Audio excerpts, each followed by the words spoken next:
What's a birthday without birthday cake, right? Okay, so I'm gonna be making a birthday cake for my son, and I have the ingredients here on the countertop, but instead of some of the cakes like I've done in times past, I'm looking at a healthier option for him. Like me, he's trying to omit the sugar in his diet, and I'm super excited about that. So we're trying this birthday cake, and I promised him if this one is not to his liking, I will do whatever he'd like for his birthday to make his celebration a fun one for him. Don't go away, please do join me. When it comes to his birthday, my son has been somewhat spoiled. Take a look at some of his past birthday cakes that I've completed for him.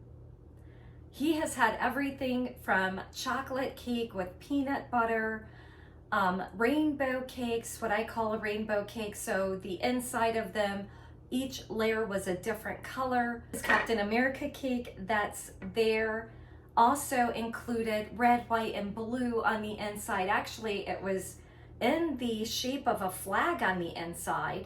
So I've always tried to come up with very creative recipes or just fun excitement around birthday time.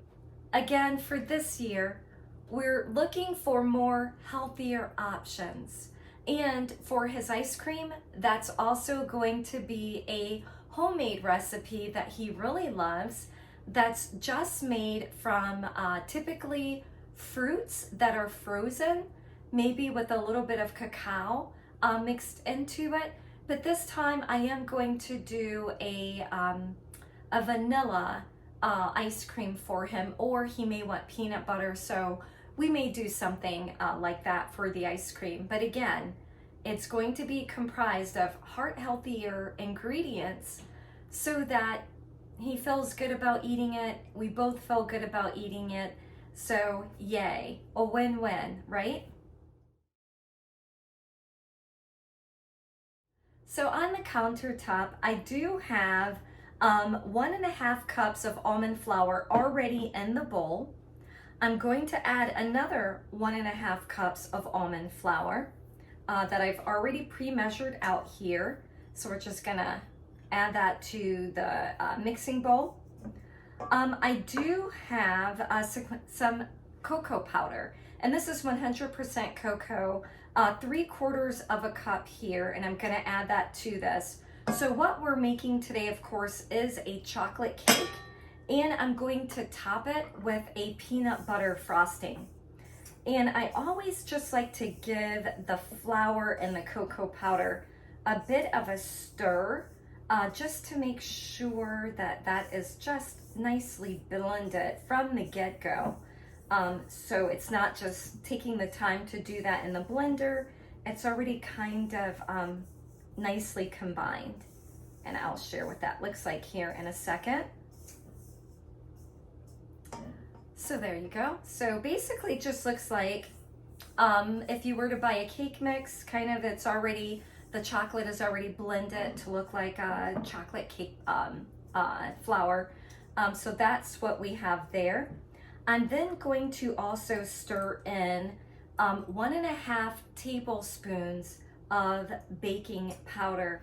And since we are not using eggs, such as chicken eggs, we do need that baking powder to really help this cake boost and rise. So that's why we're using a little bit more than what traditionally I might use in a standard cake mix. Also with the almond flour tends to not want to rise, so that's going to help that as well. So I'm just kind of combining the dry ingredients together. And then I'm also going to add 2/3 cup of coconut sugar.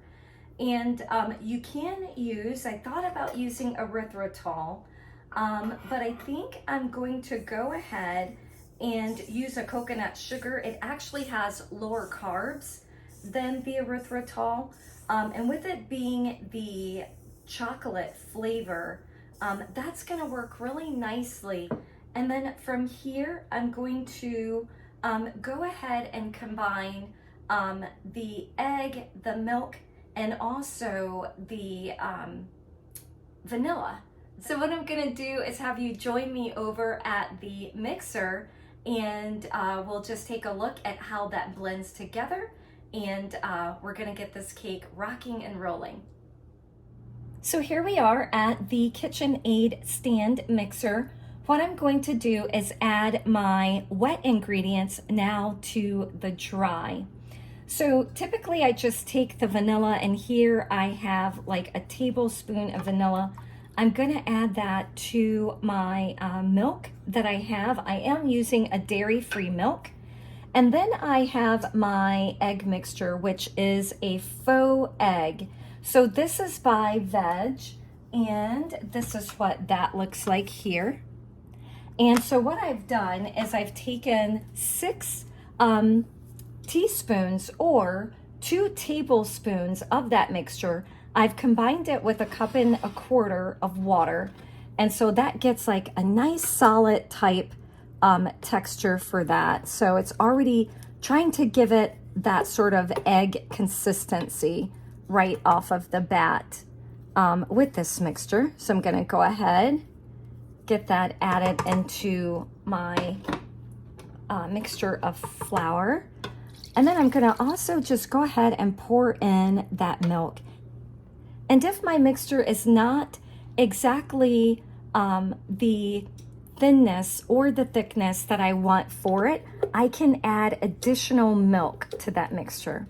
I've inserted the paddle, and I'm gonna start this on stir.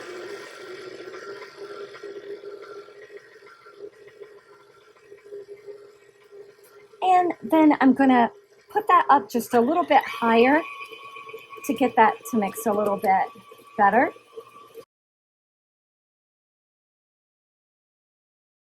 Okay, and that is mixed very well, so we're going to remove the paddle here.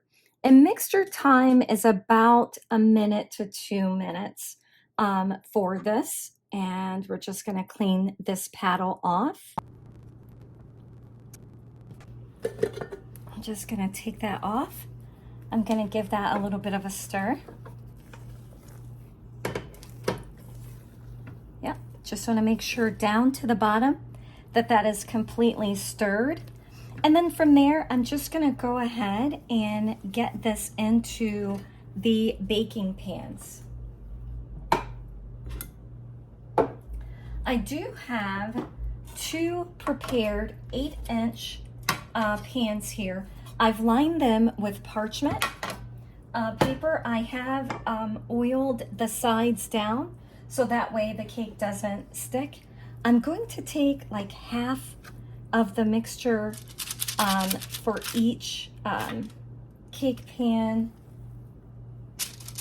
and I want them pretty much equal, and hopefully again the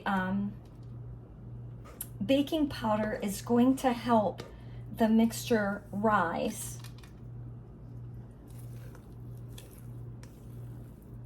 But these will be a little bit I guess thinner than like your traditional cake mixture. Looks like I can add that to this side, and I'm just gonna smooth that out as best as I can.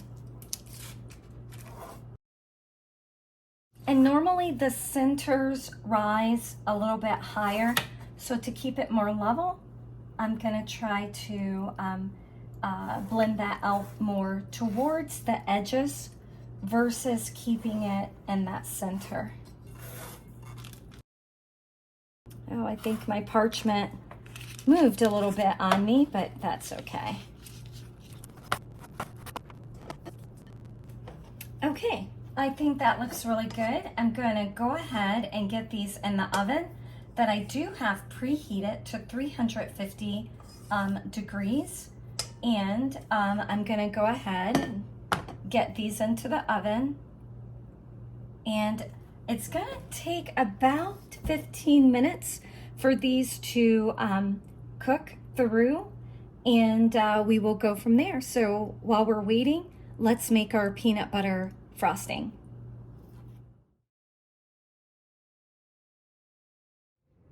Peanut butter frosting is super easy to make. You can do something as simple as a cup of peanut butter and a little bit of butter or margarine, and then maybe up to 4 cups of powdered sugar. Of course, we're trying to keep this recipe without the sugar content in it. So what are we going to use? We're going to use erythritol. And since we're using the erythritol, I'm going to try to use a couple other ingredients just to kind of help balance the flavor out. And as you can see here, this bag that I have is just the sweetener. It is not the powdered form of it. And typically the powdered form is quite expensive. This is already, a little bit on the pricier side as a sweetener. So what I do is I typically will take my lovely Blendtec. I absolutely love it. And this smaller one, I do use to make things like hummus and other things like that. But what I'll do is I'll just take some of the sweetener, put it in here, blend it. I love this particular carafe for the Blendtec, and that it has this sort of built-in stir option kind of piece that just allows movement and for it to really blend without sticking something down into it that may contact the blade. You don't want anything to contact that blade. So I absolutely do love this blender. But as you can see, it basically has taken the sweetener and it made it into a powdered form. And honestly, that's basically what powdered sugar is. A lot of the, I guess the typical powdered sugar, they may add cornstarch or something else like that into the sugar when they do that sort of blend method with it that will kind of give it that fluffiness or billowiness. But there have been times when in a pinch, if I thought I had powdered sugar or I ran out of powdered sugar, I would basically just powder my own with the blender. So hopefully that's a tip. If you weren't aware of that, that's super easy to do. And then I'm just going to add my ingredients right into my mixing bowl here, and we'll go ahead and get this on the stand again and allow it to mix. But what I basically have here is peanut butter. And of course, the great thing when you are making your own recipes is definitely do take that moment to taste your batters along the way to see if it is something that you like. As an example, there are times I may end up adding more peanut butter because my son and I really like that peanut butter flavor. So I do have, again, a half cup of peanut butter. And I have a feeling he's gonna want me to double this recipe. I'm just trying to keep it not so sweet, very simple ingredients, or very thin, but he might want more, so I may come back and double this for him. But I also have just added a half cup of that erythritol that I powdered. I also have a half cup of softened vegan butter, and I'm actually just going to add about a half of it because the peanut butter that I use is natural peanut butter. So it does have the oils that kind of separate and come to the surface, and I stir it back in there. Usually, honestly, for that peanut butter, I will pour a lot of the oil off if I can. Sometimes it's kind of mixed in with the peanut butter, and so I don't want to start pouring peanut butter down the drain, but I will basically just pour off a little bit of that peanut oil that's on the surface. And then I'm also going to add right now the 2 teaspoons of vanilla into that. I'm going to save my 2 tablespoons of milk. I may need 1 to 2 tablespoons or none. just dependent upon the consistency. And again, that is something that you can determine along the way as it is mixing for you. So let's go ahead, go back over to the stand mixer, and we will mix this right up and take a look at what that looks like. Okay, we're here at the mixer, so I'm going to go ahead and lower that with the paddle on. I'm going to start with my stir.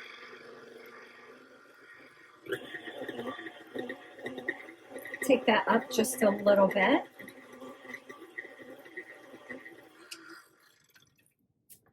And I'm going to give it a quick little stir here, just to make sure all of that is blended in well. Okay, so this consistency is a little bit on the stiffer side. So what that's telling me is I can go ahead and add more of my butter or fat to that. So I'm going to go ahead and add that full half cup of vegan butter. And if you're wondering what brand I am using, I do typically kind of waffle between a couple brands. This particular one that I'm using right now is the Mayokos brand.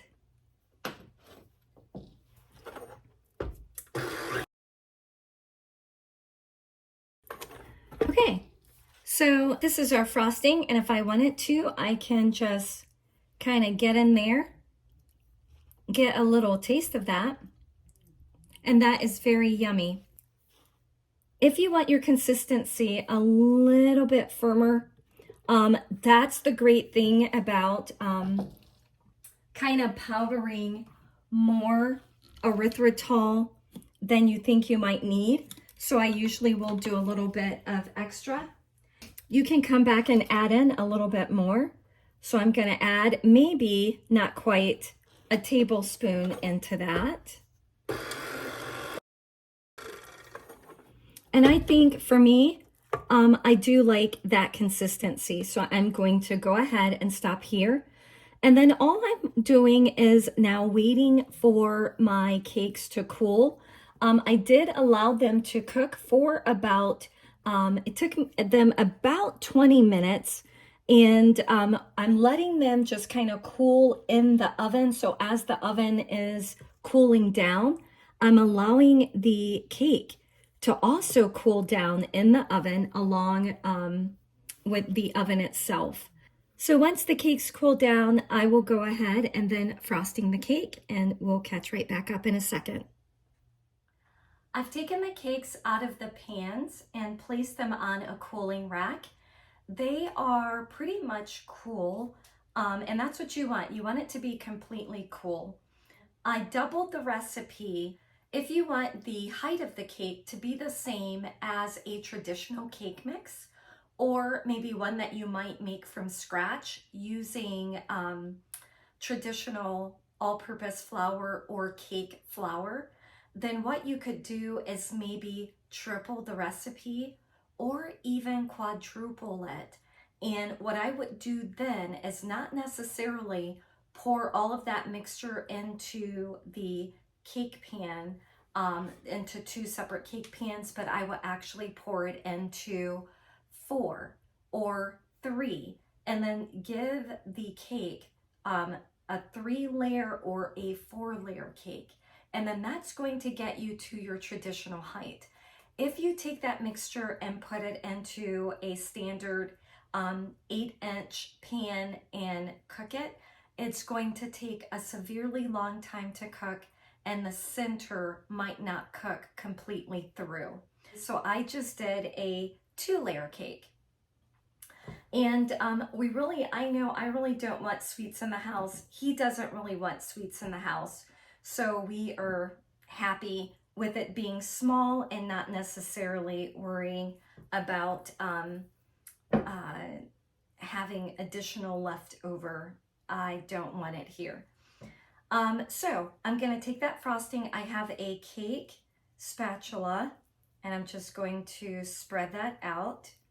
And if you see my glass of water here on the side, that's not for me to take a drink of water. but it is a glass of hot water.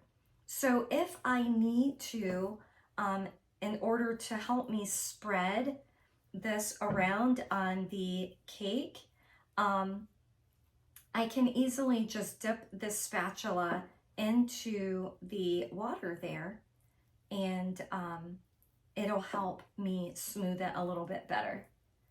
But the consistency of the frosting is pretty good, so I don't seem to be having much of an issue. And I'm gonna take it just right to the edge.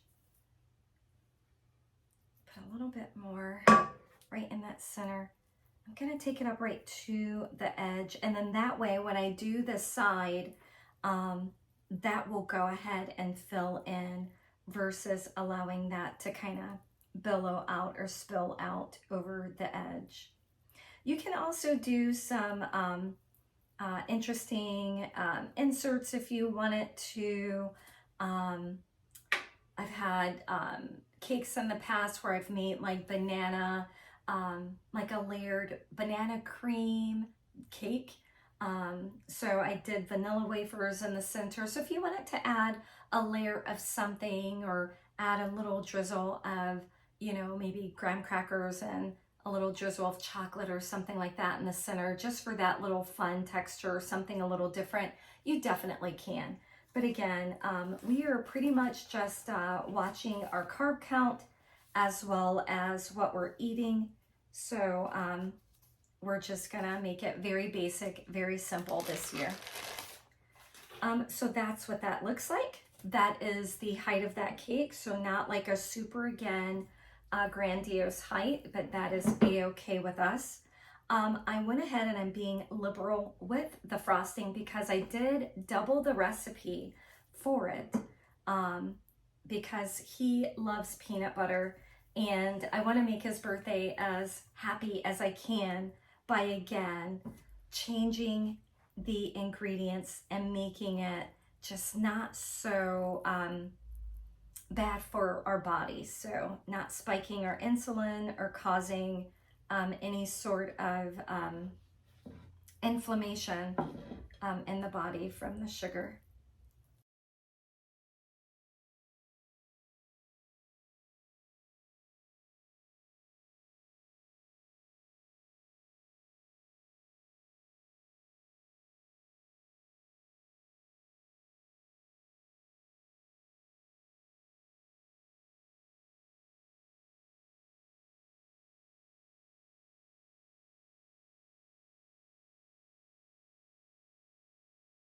So I typically would do piping around the edges of, you know, maybe a white or something like that. But with peanut butter icing, it's just a little different. I have colored the peanut butter icing before, as I shared in a previous image with you. My son's older now. He's like, Mom, I just want a simple cake. As long as I have candles on it, that's fine. And honestly, that's super great for me. It makes it really easy. Otherwise, a lot of those cakes will take me hours to make. So this is very simple. I just kind of did a little sort of swirl on the top just to give it some visual interest. I may end up writing his name or something like that on the cake with maybe like a buttercream that I will make. But I will see what he thinks about it, and if he's happy with it as is, yay for Mom. I can stop right here and we can put some candles in it and celebrate his special day. Thank you for sticking around with me and watching as I went through that simple chocolate cake with peanut butter frosting. You can make it in your own kitchen. I hope you enjoy it. I hope it's very tasty. Please do let me know in the comments below what you think. If there's something else you'd like to see me create or do in the kitchen, or if you have any questions about the vegan lifestyle, I would be happy to share what I do with mine. If there's something in particular you'd like to see me present, again, that would make for a great comment. Please do like, that is super important so I know what content you're finding interesting, so then I can create additional videos to supplement the ones I have or to add new topics. Again, like, subscribe, share, join me again, and as always, be healthy.